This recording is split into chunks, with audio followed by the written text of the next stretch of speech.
સુરત શહેરમાં છેલ્લા 24 કલાકમાં પૂણા વિસ્તારમાં 2 હત્યા થતાં ખળભળાટ મચ્યો છે. પરવટ પાટિયા પાસે નાનીની ટકોર દુહિત્રીને એવી ખૂંચી કે ગળું જ કાપી નાખ્યું. બાદમાં મગરમચ્છના આંસુ સારતા એક કહાની ઘડી પણ પોલીસ આગળ જુઠ્ઠાણું પકડાઈ ગયું.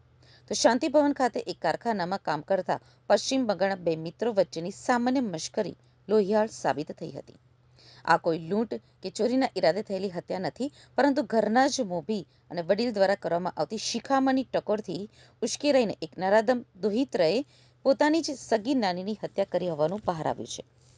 મળતી માહિતી પ્રમાણે પૂણા પોલીસ મથકની હદમાં આવતા પર્વત પાટિયાના અનમોલ એપાર્ટમેન્ટમાં ગત રાત્રે હૈયું મચમચાવી દે ખૂની ખેલ ખેલાયો હતો.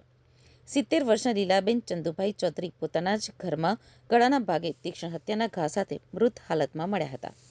આ ઘટનાની જાણ થતાં જ આજુબાજુના રહીશો એકઠા થઈ ગયા હતા. પોલીસને જાણ કરવામાં આવતા પૂણા પીઆઈ વિક્રમ દેસાઈ તેમની ટીમ સાથે ઘટના સ્થળે પહોંચ્યા હતા. પ્રાથમિક દ્રષ્ટિએ આ મામલો અત્યંત પેચીદો લાગતો હતો, કારણ કે ઘરમાં કોઈ બહારની વ્યક્તિના પ્રવેશના ચિહ્નો જ નહોતા.